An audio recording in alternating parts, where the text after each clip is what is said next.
येन रूपम रसम गंधम शब्दान स्पर्शाश्च मैथुनान एतेन विजानाति किमत्र परिशिष्यते एतद्वैतत् येन रूपम रसम गंधम शब्दान च मैथुनान एतेन एव विजानाति किम अत्र परिशिष्यते एतद्वैतत्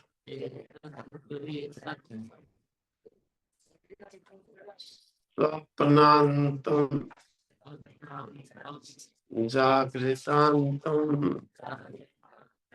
च उभौ येनानुपश्यति महान्तं विभुमात्मानं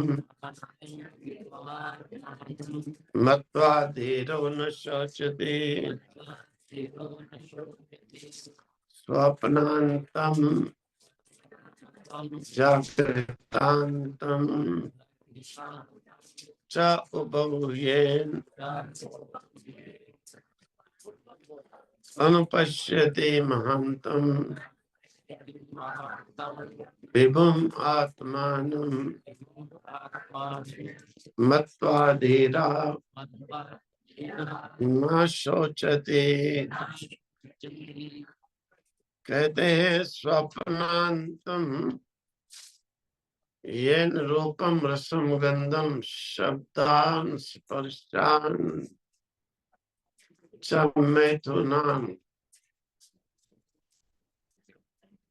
येन रूपम जिसके द्वारा रूप को रसम रस को गंधम गंध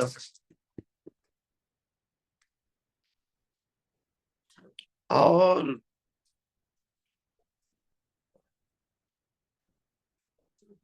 रसम रस मतलब स्वाद आदि गंधम गंध मतलब सुगंध दुर्गंध शब्दांच शब्दों के और मैथुनान जो रति सुख रतिजन्य सुख को एतेन ए विजानाति एतेन ए विजानाति इससे ही विजानाति जानता है किम अत्र क्या यहाँ परिशिष्यते कुछ शेष बचता है। हल्ला नहीं करो इधर।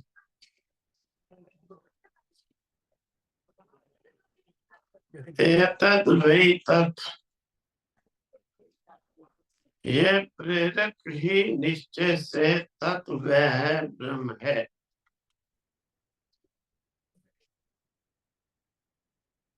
अर्थात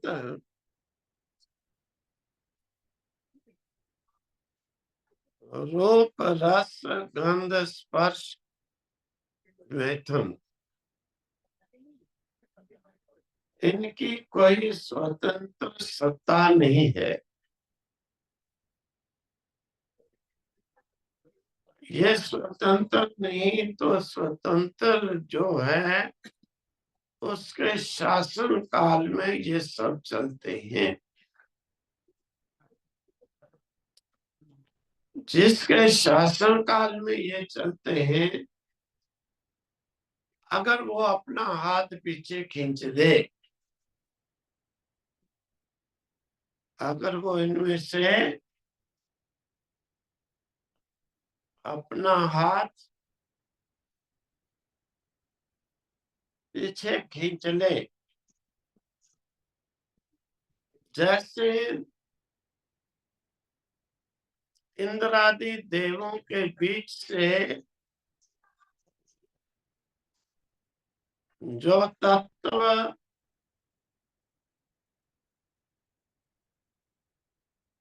उन्हें चला रहा था।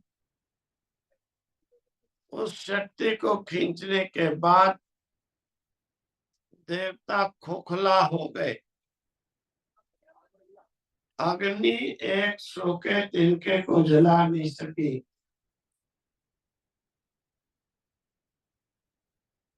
वायु एक सूखे तिनके को हिला नहीं सका।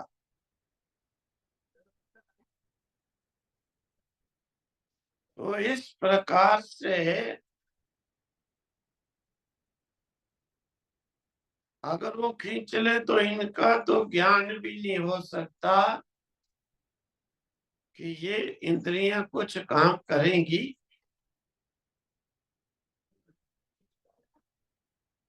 उसी के कारण इनका ज्ञान होता है। आत्मा का प्रकाश प्रतिबिंब की तरह पड़ने पर जो मिथ्या प्रतीति होती है,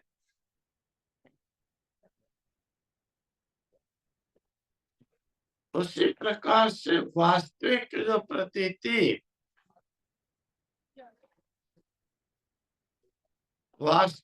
प्रतीति है वो तो कोई और है। उसी के कारण ये अपने आप को सब जो है अपने अपने विषय को ग्रहण करने का ज्ञान प्राप्त करते हैं। अगर वो ना रहे तो क्या कुछ बचा रहता है? कहते हैं फिर कुछ बचा तो रहता है जिससे इन सब का स्फुरण होता है। वास्तविक में वही एक्चुअली जो सत्ता है, जिसकी जिसकी सत्ता में सब काम होते हैं, वो उसी की सत्ता है। स्वप्नांतम जागृतांतम।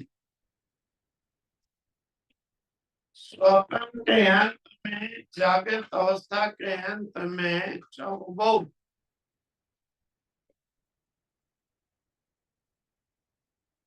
और दोनों अवस्थाओं को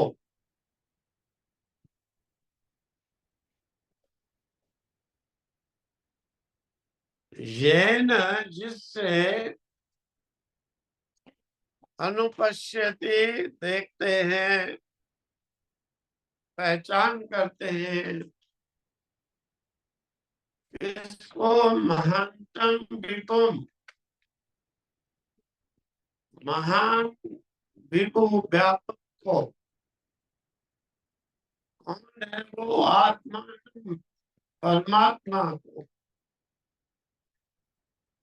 धीरा मत्वा न सोचती। धीर पुरुष, बुद्धिमान पुरुष उसे जान करके ना सोचती, शोक में नहीं गिरता है। अर्थात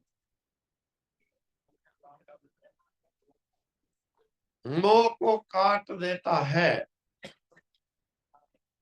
स्वप्नांतम जागृतांतम, सोने के बाद मनुष्य जागता है तो कैसे समझता है कि जो मैं सोया था मैं वही हूँ? फिर जागने के बाद जब सोने लगता है, कैसे समझता है कि मैं सोकर उठूंगा तो वही रहूंगा? इन दोनों को जैसे मनुष्य देख लेता है, बुद्धिमान पुरुष ज्ञानी, इसी से आत्मा की महानता, विभुता को समझ लेता है। जो धीर पुरुष आत्मा की विभुता महानता को जान लेता है, वह कभी भी शोक में नहीं पड़ता, क्योंकि शुद्धता ही दुख का, शोक का कारण है। महानता में दुख दुख है ही नहीं, शोक है ही नहीं। महान आत्मा दुख शोक आदि से रहित है। इसीलिए महान आत्मा बनने के लिए ज्ञान की शरण में हो जाना चाहिए, ज्ञान को एक्सेप्ट करना चाहिए, स्वीकार करना चाहिए। ओम तत्सत, ओम तत्सत।